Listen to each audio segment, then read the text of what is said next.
Mateo capítulo 3, versículos 7 al 12, estudiando la segunda parte del encuentro que tiene Juan cuando está bautizando en el Jordán y algunos fariseos vienen para hacerse bautizar por Juan. Corresponde a la serie que estamos haciendo sobre el Evangelio de Mateo. Nosotros habíamos empezado el estudio anterior leyendo 1 Corintios 10, 1 al 12, que habla de una breve descripción que hace Pablo sobre la experiencia que tuvo el pueblo de Israel con Dios en el pasado.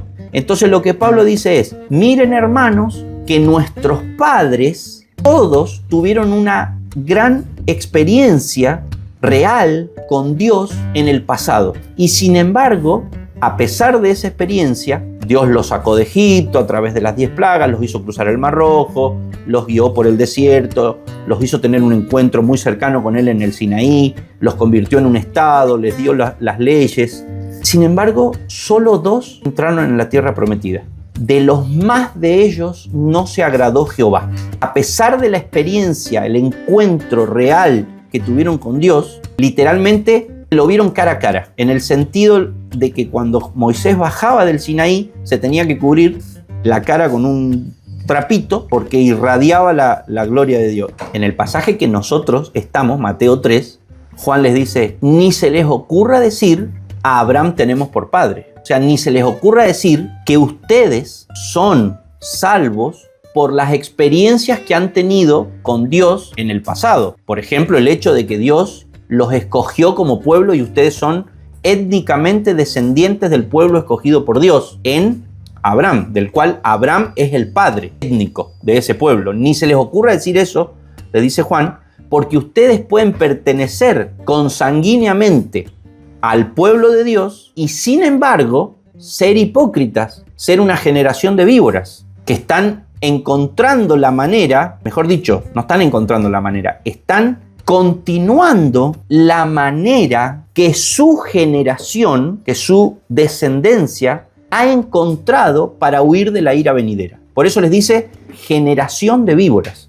O sea, no son ustedes solos, son ustedes, sus padres, sus abuelos, que encontraron un método para huir de la ira venidera, pero un método falso. Y ustedes son víboras. ¿Qué es una víbora? Es algo que tiene una doble intención. Cuando Jesús se encuentra con Natanael, dice: ahí viene una persona que no tiene doblez, que no es hipócrita. Cuando Pablo da, si no me equivoco, en Tito, después de haber dado los requisitos para ser pastor, da los requisitos para ser diácono, creo que es en Tito, uno de los requisitos que pone es que sea una persona no hipócrita, una persona sin doblez. Lo contrario a estos fariseos, a estas víboras, Nosotros arrancamos el estudio la semana pasada leyendo 1 Corintios 10, 1 al 12, porque es un pasaje que va en la misma dirección. Dicen: miren, hermanos, así como los fariseos confiaban en su pertenencia al pueblo escogido de Dios para ser salvos, nuestros padres, nuestros antepasados, que tuvieron toda esa experiencia con Dios, murieron en el desierto.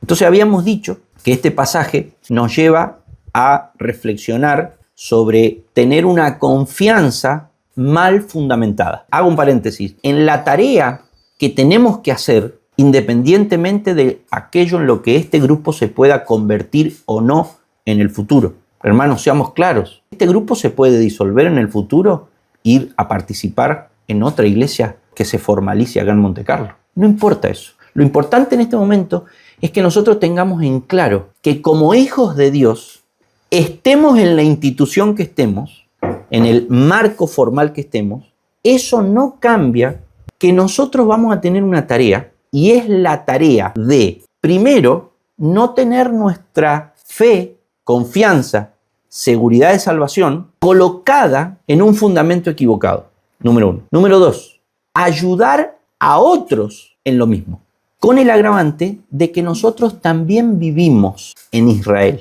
También vivimos en un contexto donde hay ya muy fuerte una cultura religiosa. Y esa cultura religiosa ya está en la estantería mental de cada persona. Entonces, cuando cada persona viene al encuentro de Juan el Bautista, viene al encuentro de Jesús, viene al encuentro de la palabra de Dios, viene al encuentro de una hermenéutica sana, viene al encuentro de una teología bíblica. Cada persona, así como pasaba en el Israel de Juan el Bautista, pasa en el Israel nuestro hoy, ya trae en su mente toda una cosmovisión, toda una teología, toda una comprensión de la palabra de Dios. Y toda su seguridad espiritual está puesta en ese conocimiento que las personas tienen.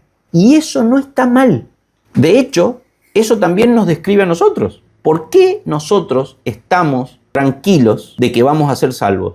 Porque las ideas que tenemos en la cabeza, lo que hemos aprendido, nos lleva a esa tranquilidad, nos lleva a pensar de esa manera. Por lo tanto, no es un error estar seguro y basado en aquello que uno cree y entiende. El problema está en si podés decir que estás seguro que aquello que vos creés y entendés y que te da la seguridad de que vas por el camino correcto y vas a terminar por la eternidad con nuestro Dios, estar seguro de si toda ese acervo de conocimiento que vos tenés es bíblico. Entonces, lo que este pasaje nos está diciendo es, nuestros padres, me refiero a 1 Corintios 10, 1 al 2, nuestros padres tenían un conocimiento en la cabeza, que era el conocimiento histórico que ellos tenían de la experiencia que habían tenido sus antepasados con Dios, salvándolos, guiándolos, dándoles de comer, haciendo que florezca la vara de Aarón, escribiendo las leyes en 2 tablas de piedra con el mismo dedo de Dios. Este pasaje nos está diciendo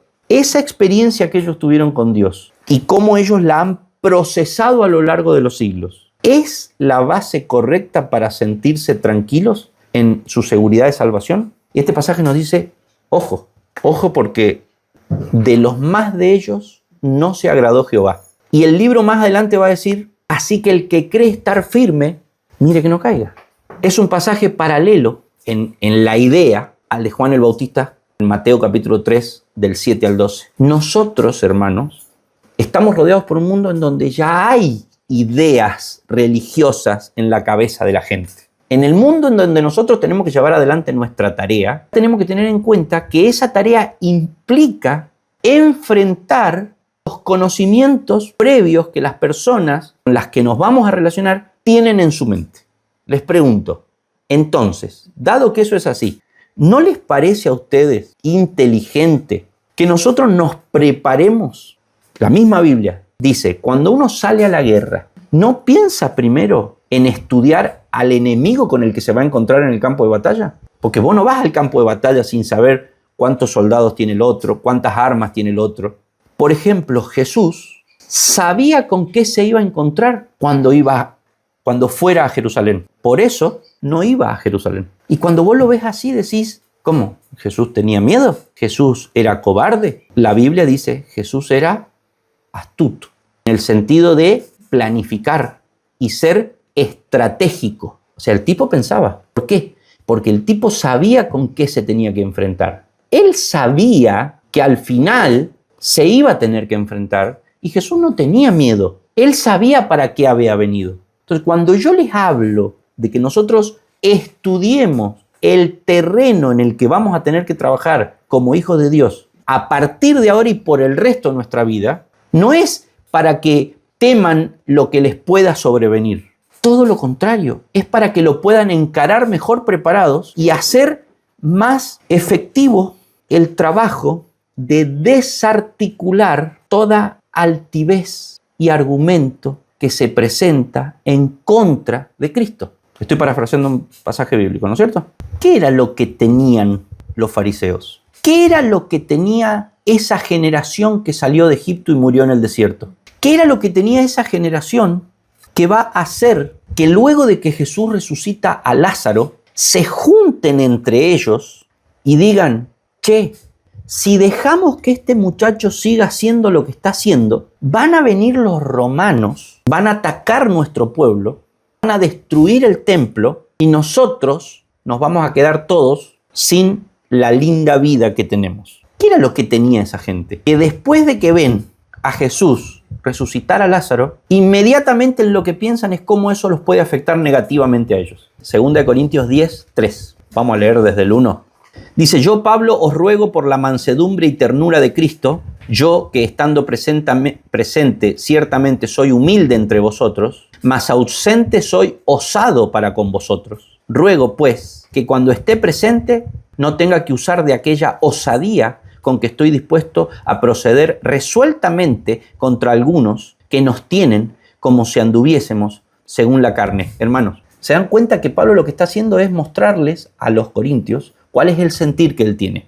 Yo, Pablo, os ruego por la mansedumbre y ternura de Cristo. Vos decís, ahí está el Pablo pastoral, pero le dura un renglón. Yo que estando presente ciertamente soy humilde entre vosotros, mas ausente soy osado para con vosotros. Les ruego, pues, que cuando esté presente no tenga que usar de aquella osadía, con que estoy dispuesto a proceder resueltamente contra algunos que nos tienen como si anduviésemos según la carne. Hay algunos de ustedes que dudan de mi apostolado, que dicen que yo soy apóstol pero según la carne, que no tengo el respaldo de Cristo. Pablo está diciendo, les ruego que cambien de opinión, así cuando yo vaya no tenga que usar de aquella osadía. Mi mamá lo decía de otra manera. Mi mamá decía, cuando venga tu papá, Pablo lo dice más prolijito. Versículo 3. Pues aunque andamos en la carne, no militamos. Lo que nos respalda no es según la carne, porque las armas de nuestra milicia, y me gusta porque usa términos militares, porque las armas de nuestra milicia no son carnales, sino poderosas en Dios para la destrucción de fortalezas. Yo pregunté recién, ¿qué tenía esta gente en la cabeza que lo tienen a Jesucristo resucitando a Lázaro? Y la cabeza de ellos hace que comprendan ese hecho de Cristo como una amenaza para el estilo de vida y los intereses de ellos. ¿Saben qué tenían? Fortalezas. ¿Saben qué son las fortalezas? Ideas equivocadas. Ese es el Israel del que nosotros venimos y en el cual nosotros nos formamos. Entonces, como dije la semana pasada, esta guerra militar de la que Pablo habla acá empieza acá adentro, derribando nosotros nuestras propias fortalezas. Y nosotros, los reformados de estos últimos 20 años, agarramos el tulip a los 10 minutos de haberlo conocido, lo transformamos en una espada y salimos a cortar cabezas, derribando argumentos y toda altivez. Ahí está la definición de fortalezas. Argumentos y toda altivez que se levanta contra el conocimiento de Dios. Las doctrinas de la gracia no salvan a nadie. El Evangelio salva. Pero el que no conoce las doctrinas de la gracia queda eternamente inmaduro. Recién nacido, pero comiendo guiso de chatarra durante toda la vida. Porque las doctrinas de la gracia son los lentes a través de los cuales vos entendés correctamente la Biblia. Cuando vos no conocés las doctrinas de la gracia, que aclaro, las doctrinas de la gracia no son algo que descubrieron en la Reforma y que Calvino escribió un libro en 1610 que decía Tulip, una explicación detallada. No. La doctrina de la gracia son doctrinas que salen de la Biblia. No las hizo Calvino, no las hizo Lutero, no las hizo nadie. Están en la Biblia y te salpican cada vez que abrís la Biblia en cualquier página. ¿Por qué las doctrinas de la gracia hoy están teniendo este auge que están teniendo? No porque hayan sido descubiertas hoy, sino porque han sido intentadas de sepultar durante 20 siglos. Hoy no surgieron las doctrinas de la gracia. Hoy lo que surgió es que se empezó a sacar la tierra que durante siglos los fariseos estuvieron tratando de poner encima de las doctrinas de la gracia. Porque las doctrinas de la gracia, o sea, doctrinas bíblicas, hermano. Vamos a poner el término doctrina de la gracia a un costadito. La doctrina bíblica es vianda, no es leche. La doctrina de la gracia es lo que convierte el evangelio en vianda y te lleva a una comprensión más profunda del evangelio. No son cosas distintas. Las doctrinas de la gracia, estas doctrinas bíblicas, son una comprensión más acabada del evangelio. Una persona para ser salva necesita arrepentirse de sus pecados y acudir a Jesucristo como Salvador. Listo. Pero entender lo que eso significa es necesario ya no para ser salvo, sino para convertirte en un cristiano maduro. ¿Se entiende? Convertirte en un cristiano maduro depende de que vos entiendas cada vez más profundamente el evangelio. A medida que vos vas entendiendo cada vez más profundamente el evangelio, tu librito mental en donde vos escribís lo que el Evangelio significa, se va haciendo de más páginas, de más palabras, de más párrafos. Tu comprensión del Evangelio va siendo cada vez más amplia.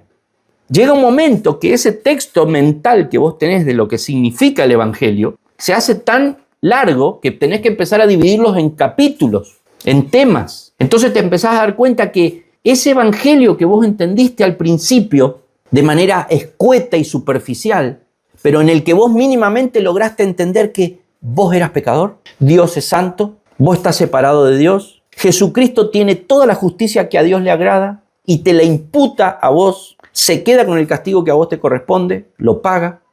Cuando Él muere, vos morís con Él. Cuando Él resucita, vos resucitás con Él. Todo eso que vos entendiste básico al principio, en el contexto de una iglesia sana, se te va explicando, se te va exponiendo la palabra de Dios. Y vos vas entendiendo que ese evangelio que a vos te explicaron al principio y que vos aceptaste y te sirvió solo para ser salvo, ahora resulta que esa frasecita "yo era pecador", en realidad cuando yo estudio la Biblia, encuentro que yo era un gran pecador, que yo era pecador por naturaleza, que todos somos pecadores y que ese pecado nos esclaviza y nos mantiene en un estado de muerte espiritual que no nos permite, por nuestros propios medios, nunca llegar a elegir a Cristo. Entonces ahora ya eso no es simplemente la frase "soy pecador" que yo entendí al principio cuando fui salvo. Eso ahora ya es depravación total.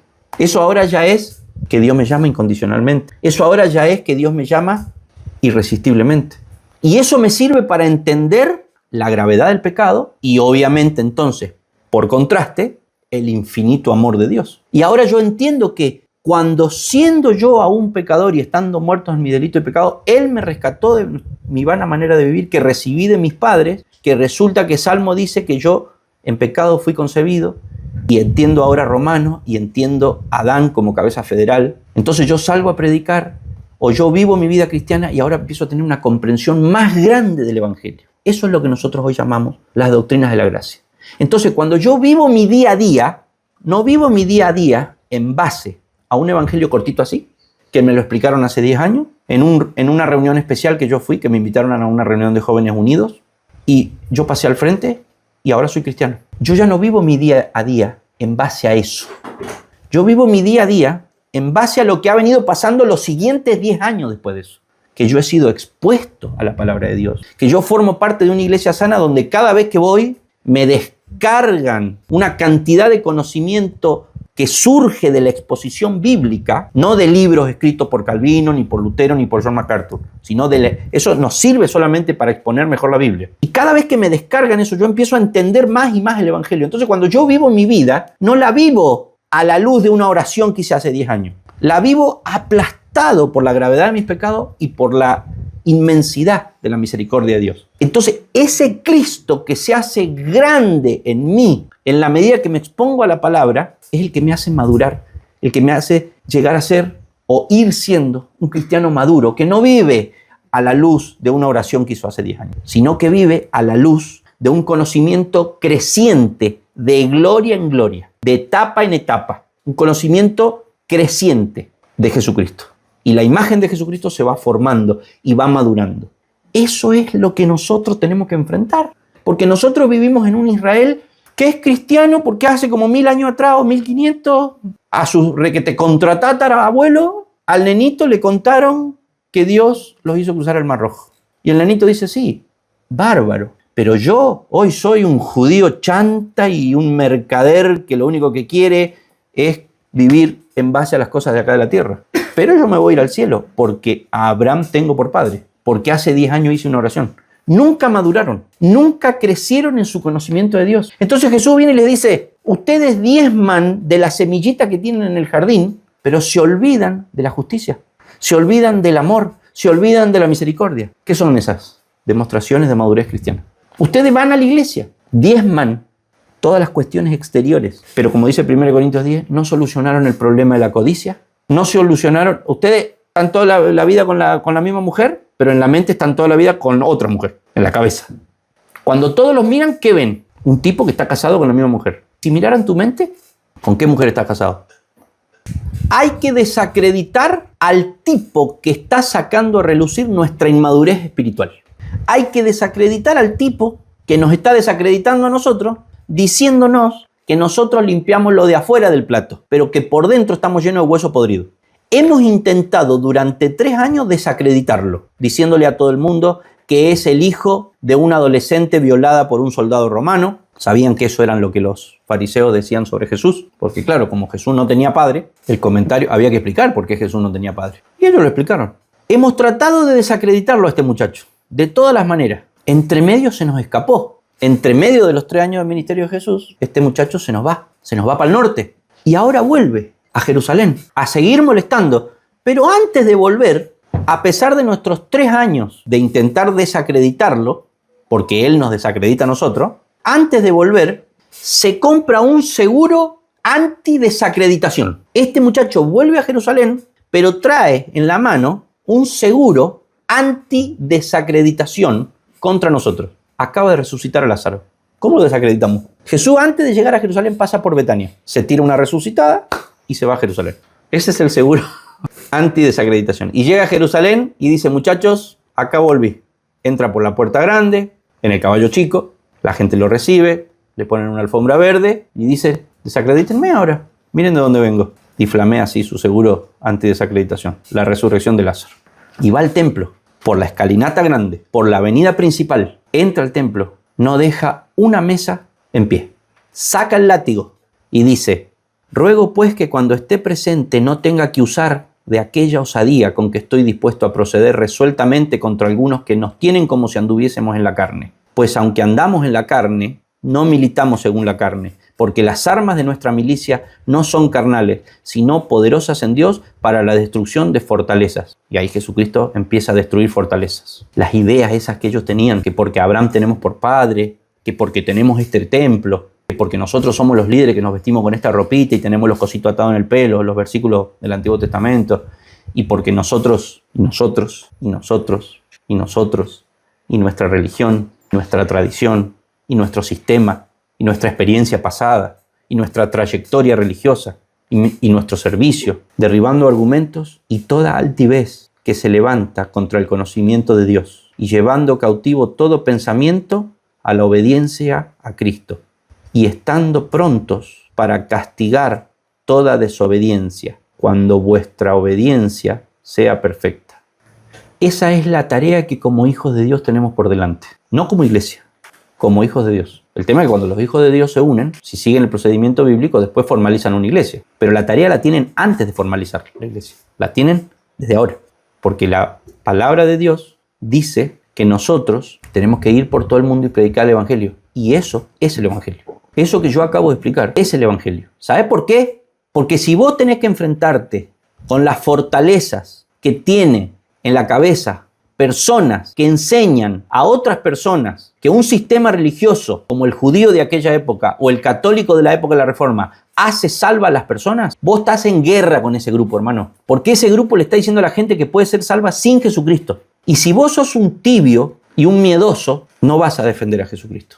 Pero cuando yo estoy enfrente de un sistema que le está diciendo a la gente que puede ser salva a través de un sistema religioso, ruego pues que cuando esté presente no tenga que usar de aquella osadía con que estoy dispuesto a proceder resueltamente contra algunos que nos tienen como si anduviésemos en la carne. Eso es lo que nosotros nos tenemos que enfrentar. Esa es la tarea que nosotros tenemos por frente. Eso no significa que nosotros vamos a agarrar una espada, le vamos a poner una calcomanía que dice dame una T, dame una U, dame una L, dame una I, dame una P, tulip, hurra, y vamos a salir a cortar cabezas. Cuando yo entendí esto, bueno, quizá sí, al principio salí a cortar cabezas, porque soy un tonto, porque soy humano, pero luego, y gracias a Dios por su misericordia, rápidamente entendí que lo que tenía que hacer era encerrarme en mi habitación a buscar que la doctrina bíblica no fuera simplemente un conocimiento en mi cabeza, que fuera la que le diera forma a mi carácter, a la santidad personal.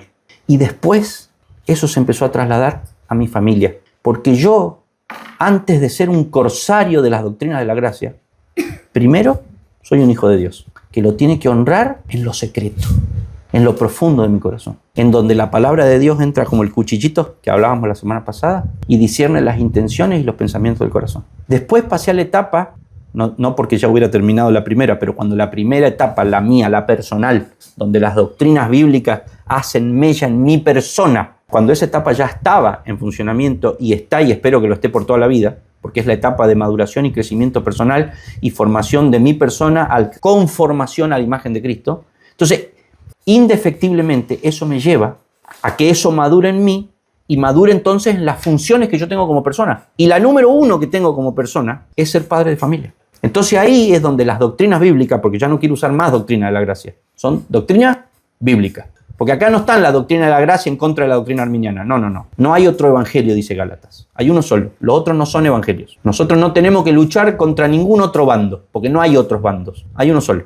Cuando yo entendí eso dije, bueno, si las doctrinas bíblicas realmente están haciendo mella en mí, entonces eso primero se va a traducir en mi crecimiento personal, en mi santidad personal, en la conformación del carácter de Cristo en mí. Y claro, cuando el carácter de Cristo se empezó a formar en mí, yo empecé a ser más abnegado, más misericordioso, más humilde. No que lo haya logrado ya, dice Pablo, pero es un proceso que por lo menos se echa a andar.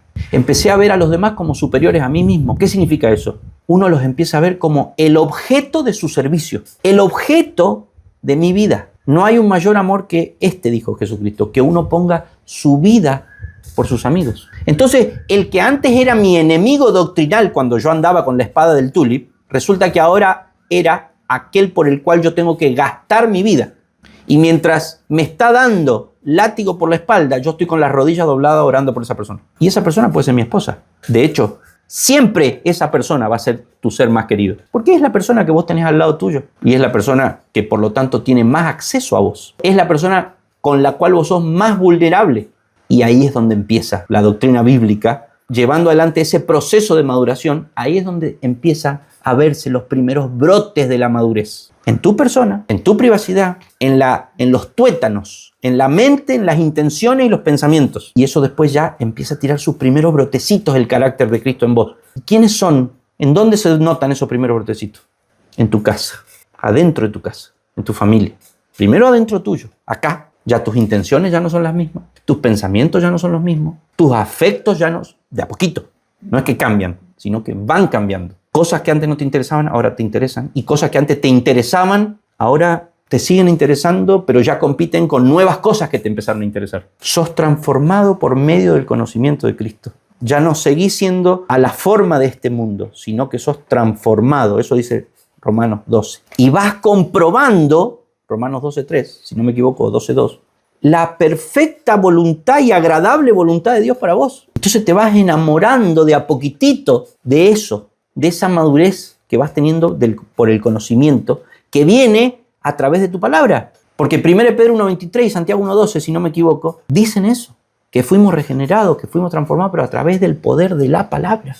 Entonces eso, la palabra te va dando sabiduría y te va empezando a hacer entender la vida de acuerdo al conocimiento bíblico. Y te das cuenta, en base a ese conocimiento bíblico, que vos primero sos un mayordomo de vos mismo, después de tu familia. Cuando toda la familia que estemos sentados acá estemos en ese proceso, eso debería ser la base para una iglesia.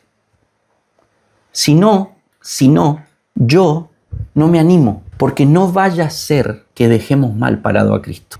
Por eso no me animo, porque cuando vos pasás a la fase de iglesia, vos saliste de la fase de familia, o sea, la continuás, pero a lo que me refiero es que la fase de familia es privada, es adentro de las cuatro paredes de tu casa. Cuando vos colgaste el cartelito, te expusiste públicamente y tenés que ser responsable, porque vos ya estás exponiendo públicamente el supuesto trabajo de maduración espiritual, teológicamente hablando, santificación, que Jesucristo está haciendo en las familias de esa iglesia. Vuelvo a repetir, cuando vos colgaste el cartelito ahí arriba, donde dice Facebook, donde dice TikTok, donde dice Instagram, colgaste el cartelito de Iglesia Bíblica Reformada, vos estás exponiendo públicamente el supuesto trabajo de santificación que Dios viene haciendo en las familias que conforman esa iglesia.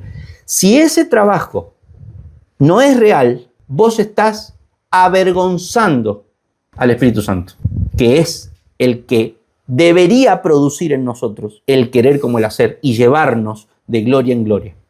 Si eso pasaría, seríamos una iglesia más, una más como las otras, que están compuestas por inmadurez espiritual, producto de la exposición débil a la palabra de Dios, dado que en el Israel que nosotros vivimos, a la Biblia se la entiende deficientemente. Por eso nosotros necesitamos las doctrinas bíblicas, a lo cual nosotros le llamamos doctrinas de la gracia. Pero que son las doctrinas bíblicas, para madurar, primero yo en lo individual, después que eso desborde y decante en mi familia. Y cuando familias que están en ese proceso se reúnen, ahí formamos una iglesia, pero de verdad, una iglesia con base, una iglesia que cuando los demás nos miran, no ven un cartel, ven vidas cambiadas. Y encima, hermanos, tenemos el agravante de que está profetizado en la Biblia que por más que nosotros sigamos ese camino que yo acabo de describir, igual se levantarán de entre vosotros falsos maestros que van a desviar. Hechos capítulo 20. Pablo dice, le doy gracias a Dios porque tengo en mi equipo pastoral de fundación de iglesias, yo que soy el fundador por excelencia de iglesias del Nuevo Testamento, que voy a meter 3 viajes misioneros, que me va a colgar una víbora de la mano y la voy a hacer así, no me va a hacer nada, lo voy a resucitar a Eutico que cayó del 3er piso porque yo hablaba como Mauro, etc. Yo, que soy el mayor fundador de iglesias, doy gracias a Dios porque en mi equipo pastoral lo tengo a Demas. ¿Sabían que había uno en el equipo pastoral de Pablo que se llamaba Demas? Y agarrás y haces así, y el mismo Pablo dice, Demas me ha abandonado. Pablo tuvo lío con Marcos, con Bernabé, con Demas. Y era, ¿a quién le pediríamos consejo para hacer una iglesia? A Pablo. Hermano, si Pablo tuvo esas desilusiones, desbarajustes en su equipo pastoral, nosotros podemos estar seguros de que por más proceso de maduración y procedimiento bíblico que utilicemos, vamos a tener los mismos desbarajustes. El tipo va y se la pasa 3 años en Éfeso. Levanta la iglesia, pone un cuerpo pastoral de 20 tipos. Viene el equipo pastoral y le dicen, miren muchachos, yo esta es la última vez que vengo. Eso es Hechos capítulo 20. Esta es la última vez que vengo, así que se despiden, le lloran toda la camisa a Pablo. Pero quiero que sepan que de entre ustedes, el equipito que yo formé, o sea, Pablo está diciendo, no era el equipo pastoral que él heredó de otro. No eran tipos que estaban de antes que él llegara. Él había formado a esos tipos. Así como Jesucristo había formado a Judas también. Pablo dice, de entre ustedes, de entre el que moja el pan conmigo en la salsa de tomate y se lo come, ese es el que me va a traicionar. De entre ustedes saldrán falsos maestros que engañarán al rebaño. ¿Eso es una mala noticia? Tener profetizado bíblicamente que cada 12 hay un Judas. No, eso es estrategia divina. Eso es estrategia divina. El sufrimiento, porque eso es un sufrimiento, es parte de lo que Dios utiliza para formarnos, para hacernos madurar, para no dejarnos enorgullecer. Imagínense a Pablo diciendo, ¿no sabés el equipo pastoral? Hola Pedro, ¿cómo andás? Hola Pedro, ¿cómo andás? Vos acá en Jerusalén, pasando hambre, ¿por qué no sos como yo? Me recorrí toda Europa. El equipo pastoral que dejé en Éfeso, no sabe, 20 tipos, ni uno falso maestro. No podía hacer eso Pablo. De hecho, no lo hace. Demas me ha abandonado. Tuve problema con Marco, tuve problema con esto. La iglesia que puse en Éfeso es un desastre. La de Corinto, ni te cuento. A los Gálatas, ni un elogio les pude decir en el libro. Ya cambiaron el evangelio, volvieron al judaísmo. Son tan estúpidos, porque eso es lo que Pablo le dice cuando les dice insensatos, que habiendo empezado por el Espíritu, ahora quieren continuar por la carne. Pablo, en cierto sentido, se podría decir que fue un fracaso como misionero. Eso es lo que le dijo Jesús a Pablo en Apocalipsis. Jesús lo tiene al lado a Pablo en el cielo y le dice, Pablo, si querés, salí afuera a tomar aire. ¿Por qué? Le dice Pablo. Y porque mira, voy a escribir 7 cartas ahora, que son de 7 iglesias que vos pusiste, y te va a desanimar un poco lo que le voy a escribir a estos muchachos. Porque son tus iglesias, y sin embargo, ahora, 60 años después o 40 años después, les tengo que escribir para tirarle la oreja a todos. ¿Usted, hermano, conoce las iglesias de Éfeso, Esmirna, Tiatira, todas esas iglesias? ¿Las conocen ahora? Y 100 años después que habían sido fundadas, ¿estaban esas iglesias todavía? No le fue muy bien, ¿eh? Este pesimismo mío solamente tiene una intención. El Salmo 145. Y el versículo 18 dice, el Señor está cerca de todos los que le invocan. De todos los que le invocan de verdad. Eso no lo dije yo, es la segunda parte del versículo. El Señor está cerca de todos los que le invocan. ¿Hace falta la segunda frase? de todos los que le invocan de verdad? Si dice en la primera frase que el Señor está cerca de todos los que le invocan. Y esto no es Mateo 7, 21 y 22. Dice, no todo el que me dice Señor, Señor entrará en el reino de los cielos, sino el que hace la voluntad de mi Padre que está en los cielos. Muchos me dirán en aquel día, Señor, Señor, ¿no profetizamos en tu nombre y en tu nombre echamos fuera demonios y en tu nombre hicimos muchos milagros? Y entonces les declararé, nunca os conocí, apartados de mí, hacedores de maldad. Esos descriptos ahí son los que el Salmo 145, 18 dice, el Señor está cerca de todos los que le invocan. ¿Por qué el Salmo ya tiene que poner la segunda frase? ¿No les llamó la atención a ustedes? De todos los que le invocan en verdad. Que vos pongas un Mateo 7, 21 y 22 que habla de gente que profetizamos en tu nombre echamos fuera demonios y en tu nombre hicimos muchos milagros. Pero nunca los conocí, apartados de mí, hacedores de maldad. Que vos pongas eso en Mateo, bueno, por lo menos tenés los fariseos. Uno entendería que Jesús dice eso porque estaban los fariseos. Pero no. Resulta que los fariseos ya estaban en Salmo. Pero no, porque según 1 Corintios 10, los fariseos ya estaban de fiesta al pie del Sinaí. Resulta que los fariseos ya estaban en Caín, invocando a Dios con su sacrificio. Pero como dice acá, de todos los que le invocan en verdad. Porque Caín no invocaba a Dios, sino para qué estaba haciendo un sacrificio. Pero no era de verdad. El que lo invocaba de verdad era Abel.